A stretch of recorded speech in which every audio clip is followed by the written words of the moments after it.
आपल्या प्रत्येकाचं शरीर हे ऊर्जेने ओतप्रोत भरलेलं असतं.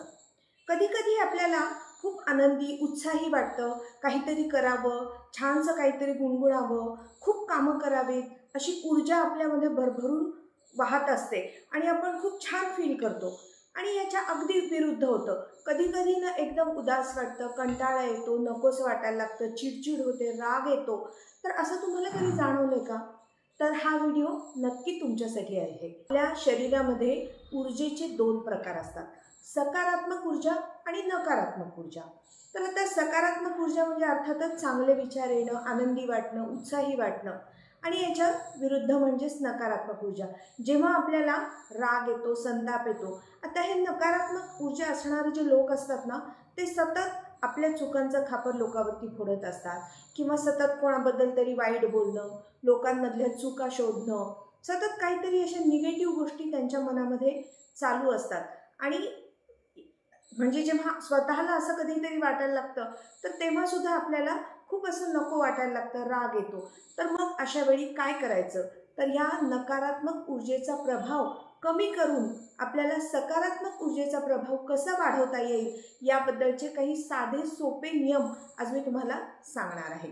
आता होतं काय ना, की ही जी ऊर्जा असते ती संक्रमित होणारी असते. आपलं मन हे खूप नाजूक आहे, ज्याच्यावरती चटकन कोणाचाही प्रभाव पडू शकतो. म्हणजे आपण काही मोठे साधुसंत नाही लागून गेलोत, की आपल्या मनाचा निग्रह खूप घट्ट आहे आणि समोरच्यानी कोणी काही बोललं तरी आपल्याला फरक पडणार नाही, असं नसतं.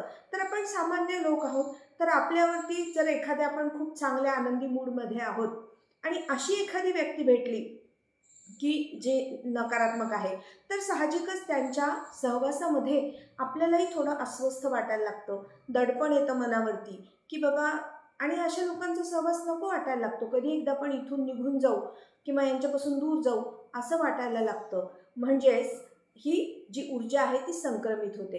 आता याविरुद्ध आपला एक नॉर्मल मूड आहे, समजा आपण सकाळच्या वेळी एका नॉर्मल मूडमध्ये आहोत आणि अशा वेळी एखादं छानसं सुंदरसं गाणं आपल्या आवडीचं कुठेतरी लागलं, आपल्या कानावरती ती ओळ पडली, की आपल्या लगेच कान टवकारले जातात, आपल्या वृत्ती आनंदित होतात. एखादं सुंदरसं फूल पाहिलं की आपल्याला छान वाटतं, मनापासून असं छान वाटतं. एखादं छोटंसं खळखळून हसणारं छोटं बालक पाहिलं, मूल पाहिलं, की त्याच्या हसण्याकडे पाहून आपल्या चेहऱ्यावर सुद्धा नकळत हास्य फुलतं. म्हणजेच याचा अर्थ आपल्या मनावरती जी ऊर्जा असते ती संक्रमित होणारी असते. म्हणजे नकारात्मक असो की सकारात्मक असो, जी समोरची ऊर्जा आपल्या मनावरती त्याचा प्रभाव पडतो, त्याप्रमाणे आपल्यावर सुद्धा आपल्याला वाटायला लागतं.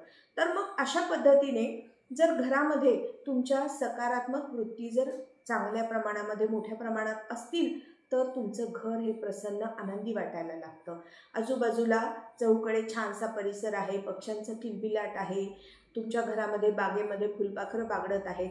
तर असं जर कुठे जे काय घर असतं, तिथे नक्कीच समजावं की श्री लक्ष्मी मातेचा वास आहे आणि त्या घरामध्ये सकारात्मक ऊर्जेचा प्रभाव आहे. आणि याउलट जर सतत घरामध्ये भांडण, कटकटी, हाणामाऱ्या होत असतील, एकमेकांना शिवीगाळ करणे किंवा रुसवा फुगवा, आजारी पडणं, खूप मोठ्या प्रमाणावरती आजारपणं, तर अशा घरामध्ये नकारात्मक ऊर्जा वास करत आहे असं तुम्ही नक्की समजू शकता. मग यासाठी उपाय काय आहे? चला पाहूया. नमस्कार, मी मंजुषा कुर्डूकर.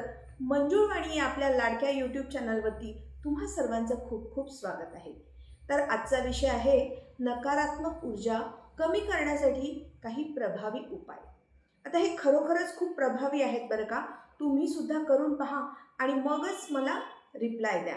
तर पहिला उपाय आहे की सकाळी लवकर उठायचं आणि उठल्याबरोबर आपल्या घरातले जे दारं खिडक्या आहेत, पडदे आहेत, ते दूर करून घरामध्ये उजेड आणि वारा कसा येईल याकडे पाहिलं पाहिजे.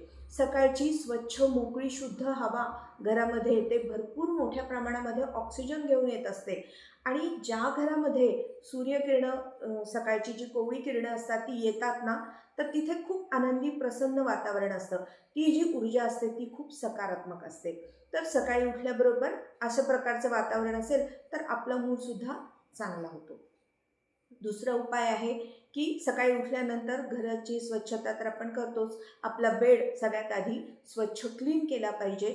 झटकून त्याच्यावरच्या सुरकुत्या वगैरे नाहीशा करून पांघरुणाच्या घड्या घातलेल्या असतील आणि मग त्यानंतर आपण सकाळची कामं सुरुवात करायची आहेत. तर त्यानंतर करायचं काय आहे, आपल्या घराचा उंबरठा हा खूप महत्त्वाचा भाग आहे. प्रवेशद्वार आणि प्रवेशद्वाराच्या समोरचा परिसर जर स्वच्छ असेल तर त्या घरामध्ये प्रवेश करता क्षणीच मन प्रसन्न होतं. दारासमोर रांगोळी काढलेली आहे, स्वच्छ घर आहे, उंबरठ्यावरती काहीतरी शुभचिन्ह दाखवलेली आहेत, तर अशा घरामध्ये खूप पॉझिटिव्ह एनर्जी राहत असते. तर म्हणून आपला उंबरठा आणि आपल्या घराचा परिसराकडे आपण नक्कीच लक्ष दिले पाहिजे. पुढचा उपाय आहे की जर घरामध्ये काहीतरी नको असलेलं सामान, अडगळीचं सामान, जुनं फर्निचर, मोडके तोडके किंवा फुटलेल्या काचा, काही क्रोकरी वगैरे सामान जर आपल्या घरामध्ये असेल तर त्याचा खूप निगेटिव्ह परिणाम होत असतो. त्यामुळे ताबडतोब आपण सगळ्या अशा वस्तूंना घराबाहेर काढायचं आहे. तसंच आपल्या घरामध्ये जर सडकी फळं, कांदे वगैरेचा वास असेल किंवा काही फळं कुजत असतील किंवा उगीचच काही लोक स्वस्त मिळाले म्हणून पोतेच्या पोते कांदे आणून घरामध्ये स्टोअर करतात, पण त्या कांद्याची वेळोवेळी आपण स्वच्छता केली पाहिजे. त्यातील सडकी कांदे वगैरे आपण बाहेर काढली पाहिजेत. त्याचप्रमाणे आपलं फ्रीजमध्ये 3-4 दिवसापासूनचं शिळं अन्न ठेवणं अत्यंत घातक आहे. ते आपल्या आरोग्याला तर आहेच आणि अशाच गोष्टींमुळे तर निगेटिव्ह एनर्जी वाढत असते ना. म्हणून आपल्या फ्रीजची सुद्धा वेळोवेळी पाहणी केली पाहिजे. त्यामध्ये शिळे पदार्थ 3-4 दिवसांपेक्षा जर शिळे असतील तर त्यांना लगेच कचऱ्याच्या डब्याची वाट आपण दाखवली पाहिजे. ताबडतोब त्याची विल्हेवाट लावली पाहिजे. अशा छोट्या छोट्या गोष्टींमुळे आपल्या घरामध्ये स्वच्छता आणि स्वच्छतेसोबतच आरोग्यसुद्धा येत असतं. जेव्हा आपण स्नान वगैरे झाल्यानंतर स्वच्छ आपलं शरीर मन झाल्यानंतर आपण देवाची पूजा करावी. स्वच्छ सुंदर देवाला सुद्धा आपण जर देवघर सुद्धा स्वच्छ ठेवलं तर घरामध्ये खूप प्रसन्नता वाटते.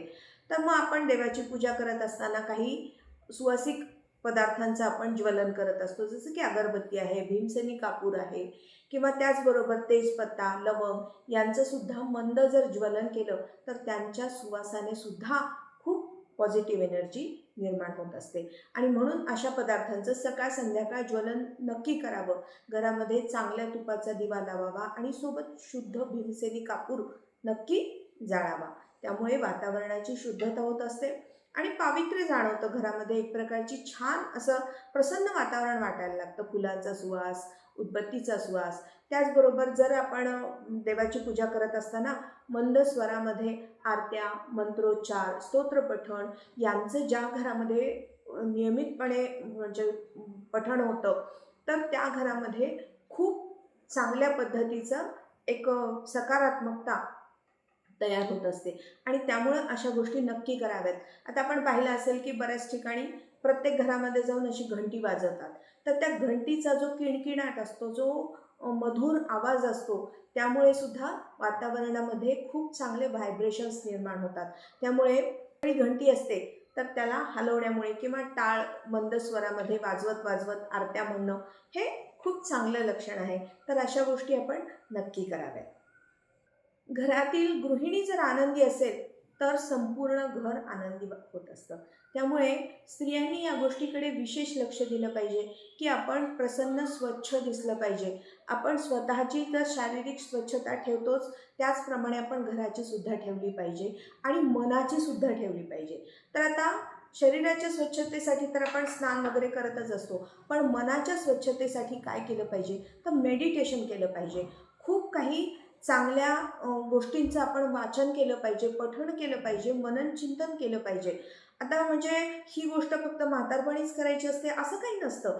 चांगल्या गोष्टींचा प्रभाव हा प्रत्येक जीवनाच्या प्रत्येक वळणावरती आवश्यक असतो आणि त्यामुळे त्या त्या वयानुसार जे आपल्याला योग्य आहे आपल्या वयासाठी तशा पद्धतीचं वाचन जरूर करावं. जर वाचन होत नसेल तर आजकाल तर आपल्याला म्हणजे हाताशीच आपल्या हे सगळे सोशल मीडिया वगैरे अवेलेबल आहे आणि त्यातून सुद्धा आपण काही चांगल्या कॅसेट्स वगैरे लावून काही चांगले व्हिडिओज आपण पाहू शकतो. तर अशा पद्धतीचं घरामध्ये सतत काहीतरी मंत्रोच्चार वगैरे करण्यामुळे घरामध्ये खूप चांगली सकारात्मक ऊर्जा निर्माण होणार आहे. त्याचबरोबर एक शेवटचा पण अत्यंत महत्त्वाचा पॉईंट मी तुम्हाला सांगणार आहे की घरातील गृहिणींनी स्वयंपाक करताना ती आनंदी असेल तर तिने गुणगुणत स्वयंपाक करावा, पण एक सुरुवातीचे 5-10 मिनिट तरी अन्नपूर्णा स्तोत्र जरूर लावावं. यामुळे जे काय आपण बनवत आहोत अन्न, त्याचं अक्षरशः प्रसादासारखं स्वरूप होत असतं. कारण प्रसाद म्हणजे काय हो, स्वच्छ पवित्र मनाने देवाला आपण अर्पण केलेलं. मग रोजचं आपलं जेवण जर तशाच पद्धतीने आपण साधी पोळी भाजी वरण भात, याला काही फार अगदी म्हणजे गोडाधोडाचा स्वयंपाक केला पाहिजे तरच प्रसाद तयार होतो असं काही नसतं ना. साधं आपलं रोजचं खाणंसुद्धा आपण जर पवित्र आनंदी मनाने करत असू, म्हणजे समर्पित भावनेने की आपल्या घरातल्यांचं आरोग्य चांगलं होणार आहे, त्यांच्यासाठी काय चांगलं आहे काय वाईट आहे याचा विचार करून जर आपण अन्न बनवत असू, तर ते कुठल्याही प्रसादापेक्षा त्याचं मोल कमी नसतं. तर अशा प्रकारचे साधे सोपे उपाय करून आपल्या जीवनातील नकारात्मकता आपल्याला कमी करता येऊ शकते. तर आजचा व्हिडिओ तुम्हाला कसा वाटला ते मला नक्की सांगा हं. आणि जास्तीत जास्त लाईक आणि शेअर करा. आणि हो, अजूनही जर माझ्या चॅनलला तुम्ही सबस्क्राईब केलेलं नसेल तर प्लीज सबस्क्राईब करा. धन्यवाद.